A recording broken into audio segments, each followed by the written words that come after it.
You have so many amazing and beautiful women in your life. You are so blessed.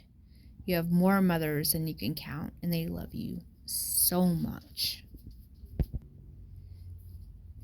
Over the years, you have told me more stories than I can count about this beautiful woman that I don't even know named Momma Jo. And I hope that this reaches her in good spirits and good health. Hey everybody, Vader Saber 1984 here, also known as that drunk guy and his bullshit opinion.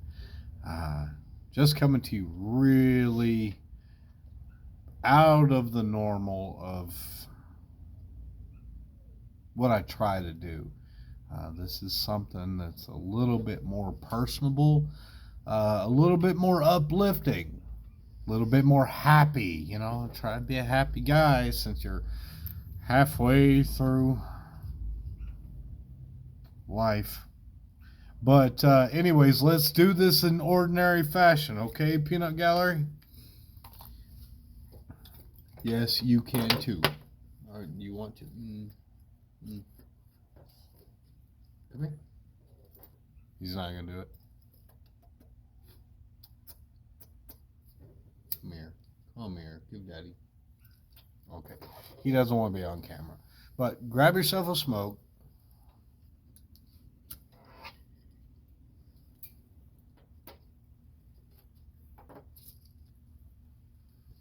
Grab yourself a drink. Grab onto your butts, your balls, your boobs, soon to be gone boobs, whatever the fuck you got. Because guess what? Here we go.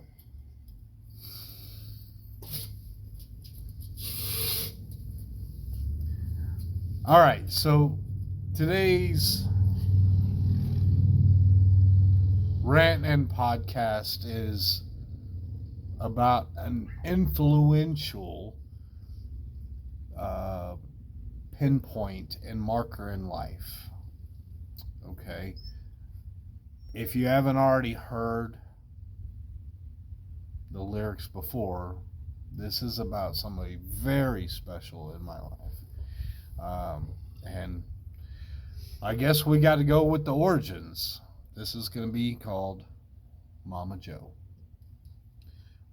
So back in 93, 94, 95, my dad was living in South Texas, and he was on patrol, stopping for lunch or coffee break or whatever it was, and ran into a biker ministry biker club, and they were called the Living Stones.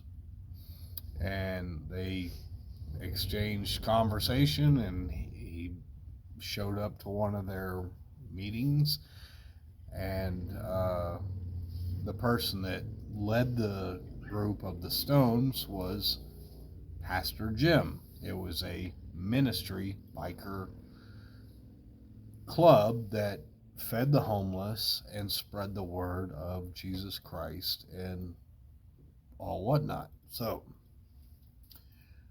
he had told me on the phone, and this was years and years ago when I was still in junior high school, but had told me about this, and okay. So I went down there for whether it was summer vacation, Christmas vacation, whatever. But I went down and met these people that ended up becoming a standpoint in my life forever for more matters than one, two, three, four, five, six, seven, more matters than you can even count about who I became. And the one person that I met and that is still a staple in my life to this day is, at the time, Momma Jo. And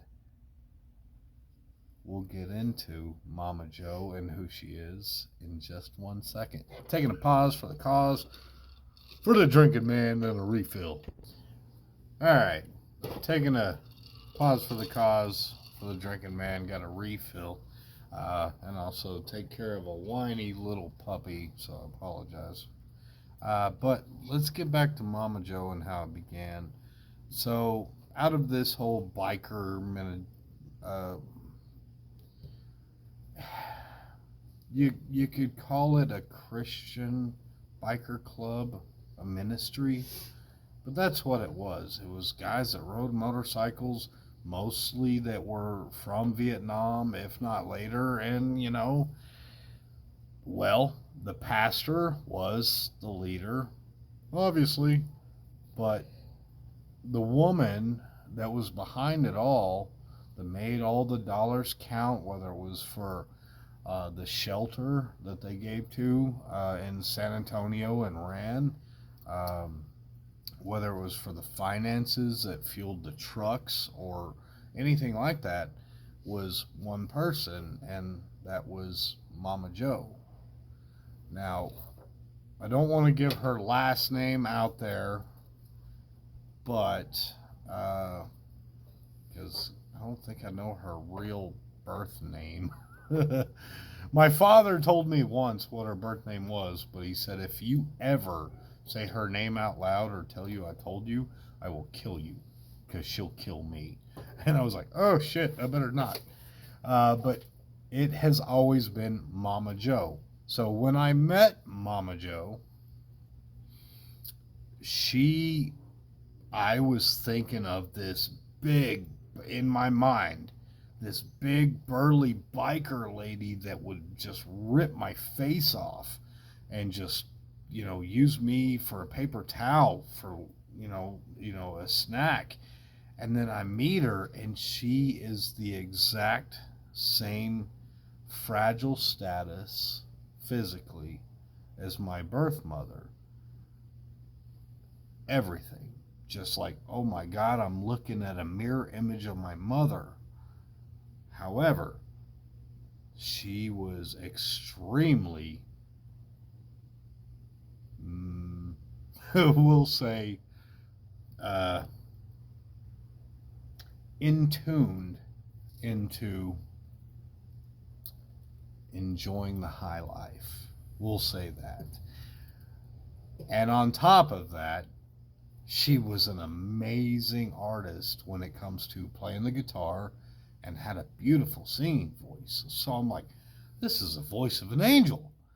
And then I was like, and I asked my father, Dad, why does she sound so familiar? Is she published? And he showed me a record that she had made, and I was like, I don't recognize any of that. All good songs, but I still, she sounds familiar. And he goes, boy, don't you ever tell her I showed you this. And he put in a CD of Joan Baez, and it sounded just the same voice, same octave, same beautiful harmony, and her name was Joan,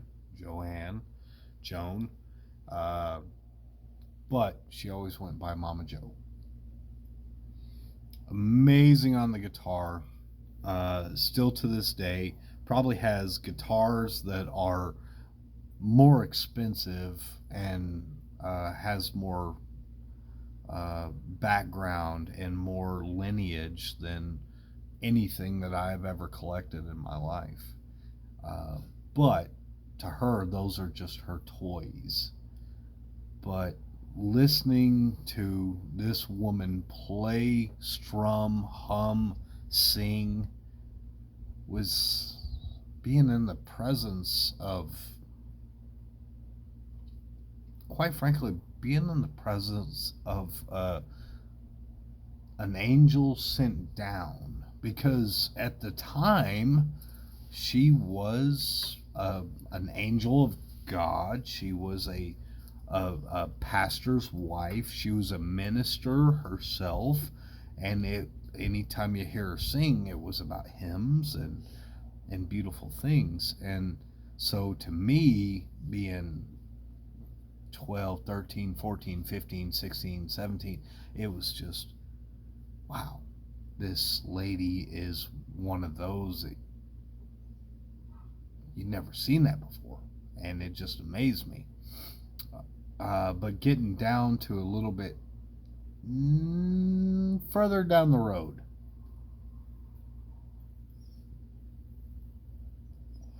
life happens. Percentages say in marriages that 50% all end in divorce. And unfortunately, that marriage didn't continue, and it was a bad breakup and everything, whatnot. But back in 2005, I took a trip down to Seguin, and the first thing I did was go and see Momma Jo when she was still living there. Surprised the hell out of her. She actually had a pistol in her hand when I showed up, and she goes, "Oh my God, my baby." Oh, I can't get choked up. Grabbed me by the face, hugged me like a mother would hug her child coming from war. Went inside, we had some tea, and then we went outside for a cigarette, and we talked music, we talked politics, we talked life, we talked work, we talked about, uh, well, she talked about how handsome I have turned, which always made me uncomfortable. You look like your dad. I'm like, ugh, asshole.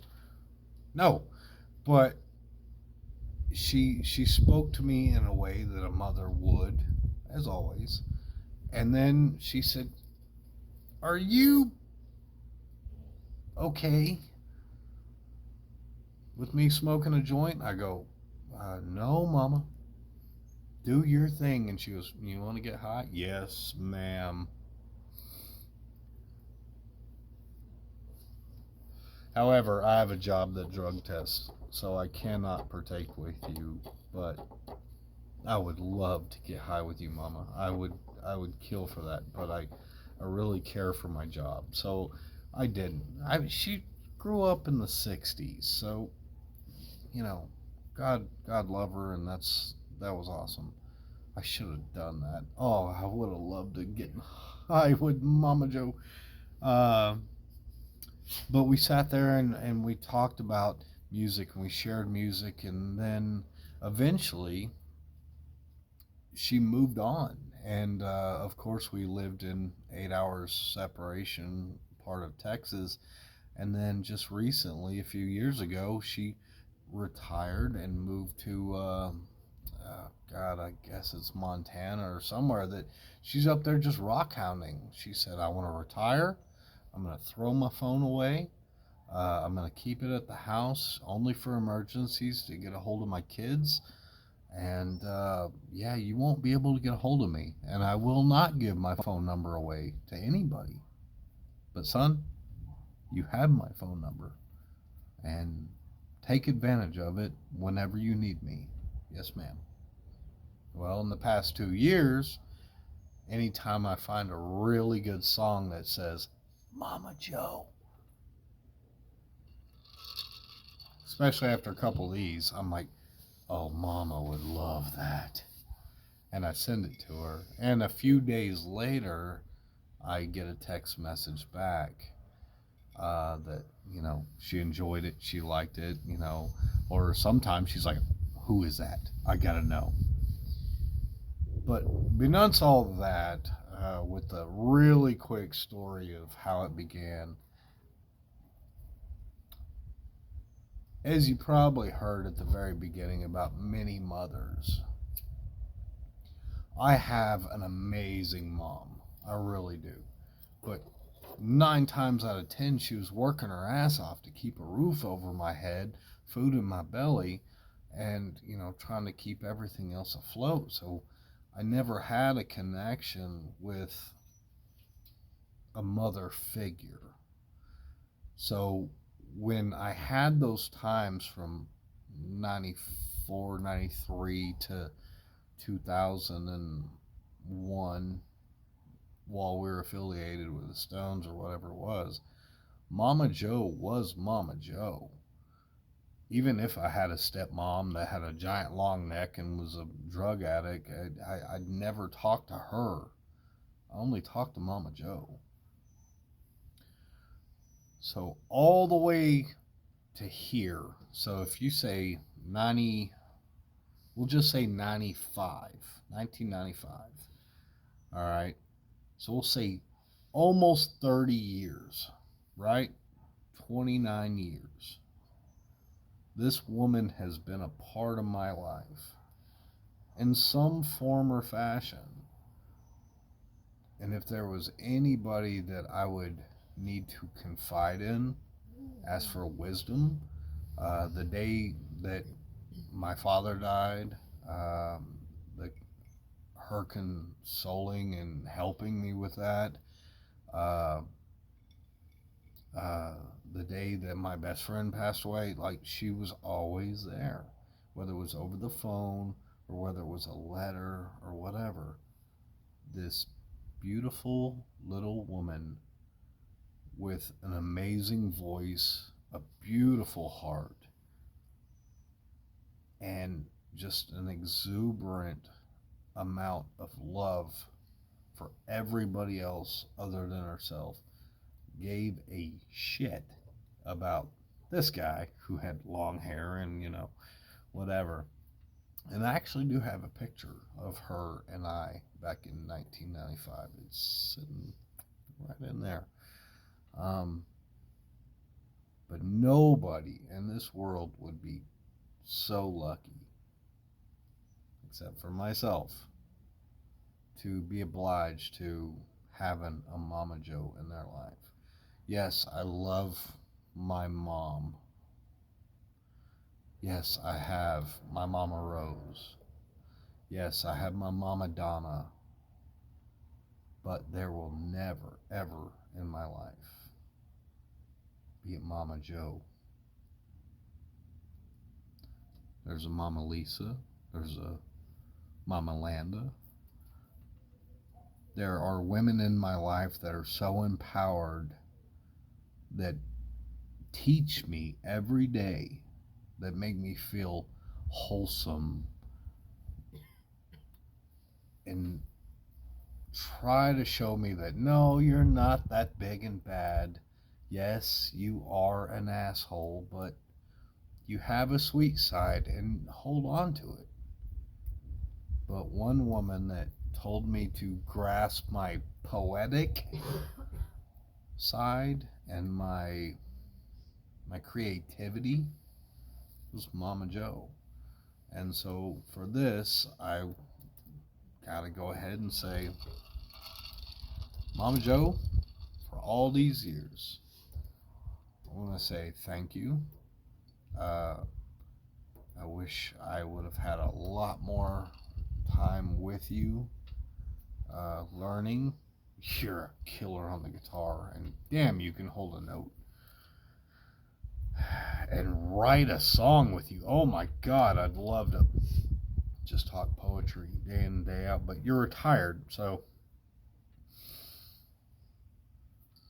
with every little bit of my black heart that I have when it comes from a son,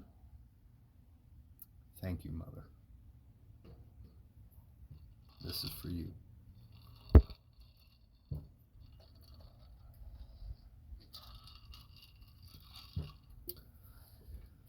All right.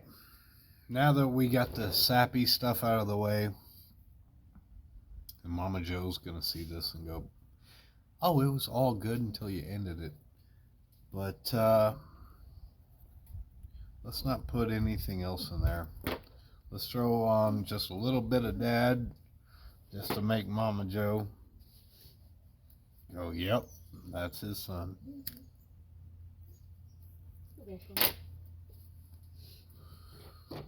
And I quote, Momma Jo was sitting down talking to me and my younger brother after my dad had passed. And this was 2013, 2014, probably. And she looks at my younger brother. You've been through war. You've been through hell. How are you dealing? Well, had a bad stint with Jack Daniels, but I'm good. She turns to me and she goes, Trav, do you have any problems with drugs or alcohol? I said, nope.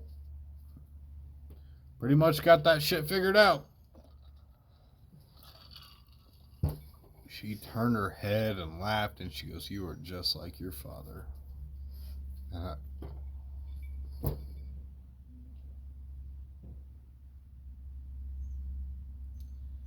couldn't have smiled any more stupid and any more larger than my face allowed. You are just like your dad.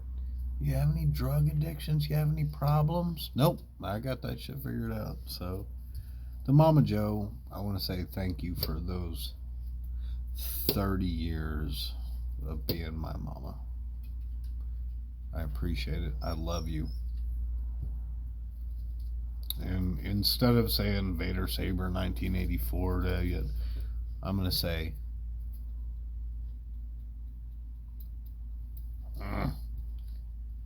Travis Jeremiah loves you. Thank you, Mom.